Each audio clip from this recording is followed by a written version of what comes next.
Few mechanics are as liberating and immersive as free roaming and the ability to traverse through uninviting obstacles. The ability to climb, scale, and leap across terrain and buildings transforms virtual worlds from mere playgrounds into sprawling canvases for exploration and creativity. But what is vertical freedom, really? I could tell you, but let's find out together. We will play a simple game. Which one of these titles do you think represent vertical freedom?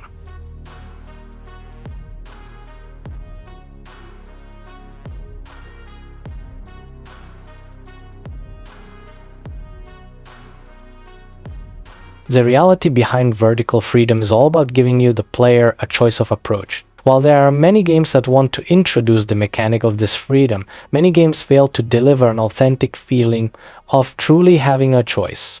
Do you want to go over or around the building?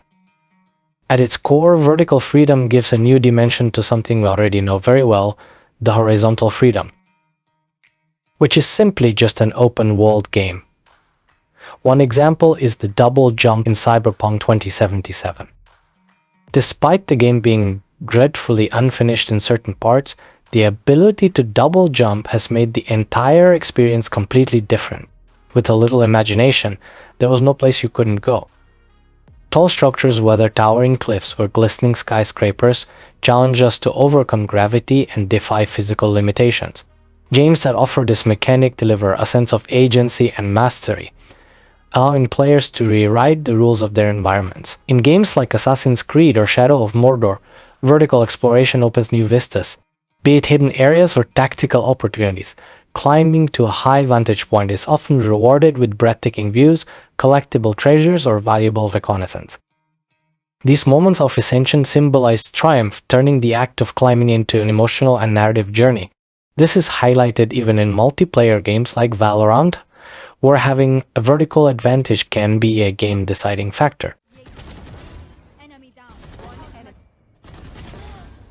The flexibility that comes with vertical freedom isn't only synonymous with open-world games, as might be apparent at first glance. Prime example of closed environment with excellent vertical options are the Dishonored games. They focus on separated small maps littered with options for you to use in climbing, teleporting, and scaling department. While the game's focus still lies in individual objectives and the entire experience is much more linear than an open-world exploration, it still delivers a textbook example of this incredibly versatile tool. The key to understanding what vertical freedom in your video game really means is to see the world around you in terms of surfaces and options, not so obvious to untrained eye. Like I have mentioned, not all games that offer the ability to climb have necessarily the true vertical freedom.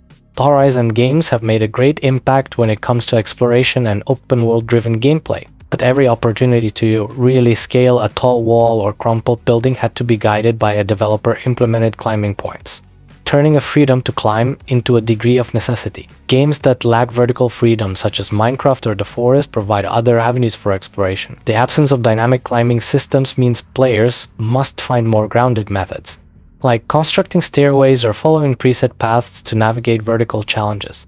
These games often use this to their advantage and make a player use this restriction as a guidance instead.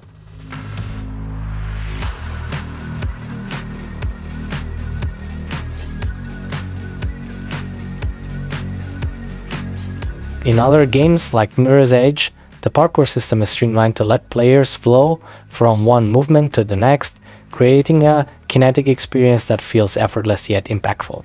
This style of gameplay definitely serves as an example of how traversal can be freeing, yet the progression in both of these titles is very linear.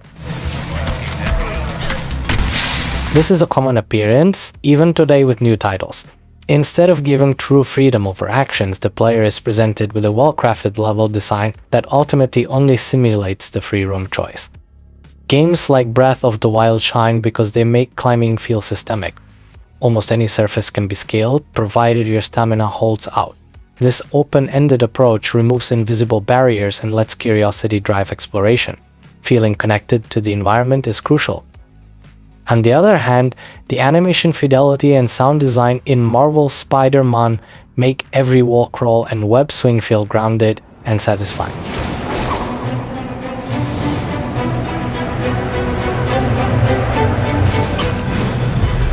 scaling tall structures should lead to something meaningful, and cement the hero's well-known background with the gameplay.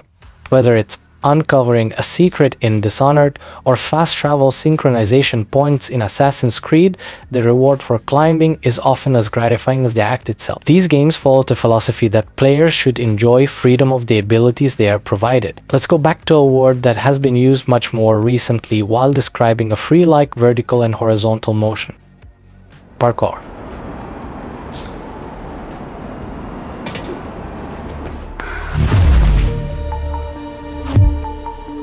A physical discipline where you move through complex environments using efficient, fluid, and acrobatic movements, such as running, jumping, climbing, vaulting, and rolling. The goal is to navigate obstacles creatively and efficiently, emphasizing freedom of movement and body control. Parkour in real life and video games shares common roots but differs significantly in execution and experience. In real life, parkour is governed by the laws of physics and the limitations of the human body. Movements such as vaulting, climbing, and jumping require extensive training, precision, and physical strength. Mistakes in real life can lead to serious injuries, making safety and proper technique essential. Environments are unpredictable and require practitioners to adapt creatively to natural or urban settings. In contrast, parkour in video games often stretches the boundaries of realism.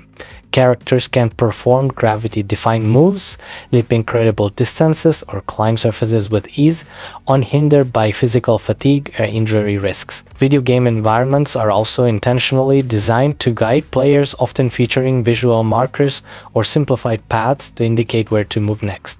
Most notably in the game Assassin's Creed Unity, the title focused on fluidity of movement, simulating the parkour style and exceeding fan expectations. Ubisoft adapted this movement style in their Watch Dogs series, although much more stylish and less practical than in Unity. Watch Dogs retained the urban feeling by moving from the historical setting closer to the current timeline, making the parkour movement much more authentic. Games like Dying Light 2 then pushed the physics of this grounded technique in favor of more flashy but practical traversal speed, using tools to take full advantage of the surrounding environment, which is outside of the parkour boundary most of the time. Vertical freedom isn't always executed flawlessly. Poorly implemented systems can frustrate players rather than empower them. If controls are unresponsive or animations feel stiff, the illusion of agility breaks. Games with rigid climbing animations can make scaling feel like an errand instead of adventure. Nothing undermines the sense of freedom like artificial boundaries. Being unable to climb seemingly scalable objects can break immersion. Climbing for its own sake often feels like the game doesn't provide meaningful incentives. Players need a reason, be it loot, lore, or a tactical advantage. In order to make this additional traversal effort worthwhile, it needs to mean something. It has to represent the goal, as well as the character. These boundaries are often pronounced in video games that take pride in what they offer, but subvert expectations via paths that only unlock after taking a certain action. One example of this is the Jedi Survivor game, which has parts of the game that do not let you pass until you acquire the proper means. The way this is being handled is by teasing the player with the sliding slope terrain that cannot be overcome normally. The history of climbing and parkour mechanics in video games is a story of innovation and refinement. Early titles like Tomb Raider introduced rudimentary climbing systems, relying heavily on predefined paths, which laid the groundwork for more sophisticated mechanics seen in Assassin's Creed that pioneered free climbing on buildings and natural formations alike. The earliest attempts at utilizing the parkour element in a video game was thus the acclaimed Prince of Persia, or The Assassin, a game not very known today, released on the Amiga console. These games didn't have the concept of free roaming or open world, as the technology restrictions wouldn't allow such complexity. Dying Light introduced tools like the grappling hook, allowing players to ascend quickly and creatively, though sometimes enabling exploits that let them bypass challenges. Similarly, Baldur's Gate 3 uses a leap mechanic to create both strategic combat options and exploratory freedom, even if it's limited in scope. Modern games like Breath of the Wild have set new benchmarks by removing most restrictions entirely. The freedom to climb nearly anything, coupled with mechanics like stamina management, creates a system that feels both empowering and grounded in reality. Games like that are often praised for these mechanics as they virtually remove any restrictions. opening the game to exploits and bugs, not only testing the solid groundwork of the game, but inviting the player to truly make their own path forward anywhere they want to go.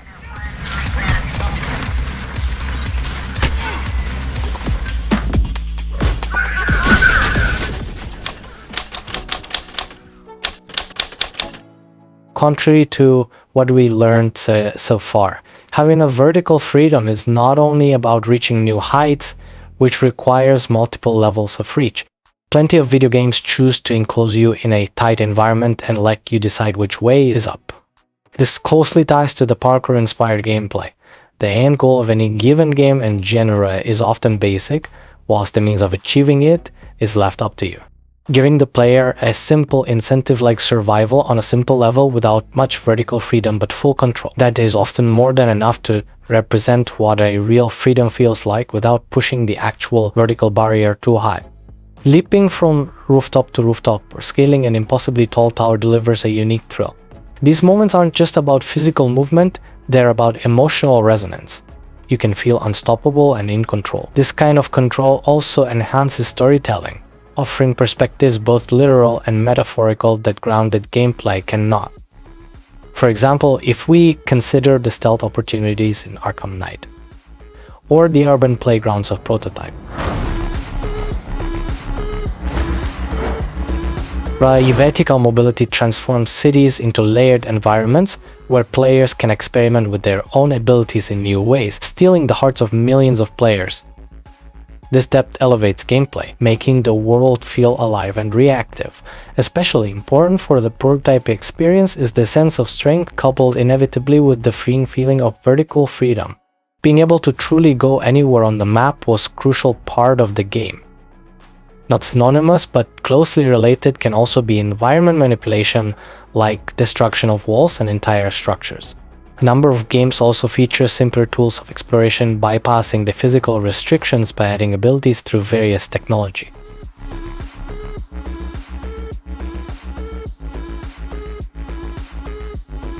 It's more than a mechanic, it's an invitation for the player to innovate and think outside the linear space one is usually thrown into when done well. This vertical space blurs the line between the player and the protagonist, making every climb and leap a personal triumph. As technology advanced, the possibilities for even greater vertical exploration became virtually endless, promising to push the boundaries of what's possible in virtual world. In 2018, this was proven by the already mentioned Marvel's Spider-Man, a game that had revolutionized how we look at the free roam mechanic altogether. Being a superhero that demands vertical freedom, you simply must be in control of your movement. And Insomniac has surely delivered on that promise, even with the Miles Morales edition. This game had all the same features, but added exciting element of electricity which was not lost on the traversal aspect of the gameplay. Following quietly in footsteps of the infamous games, which were one of the first to implement the same level of vertical ability as the aforementioned Prototype, games that execute vertical freedom effectively not only expand the physical scope of the environment, but also empower players with a dynamic sense of agency, transforming traversal into a core aspect of storytelling, strategy, and emotional resonance. The appeal lies in the blend of challenge and fluidity as players conquer not just the space around them, but the towering obstacles above.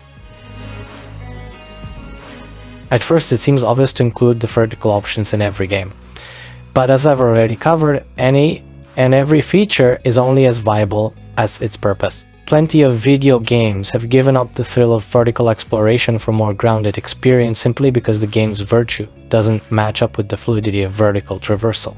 The same way as sometimes a horror game can make the player feel safer when it offers you a gun, and other times leave the player completely defenseless.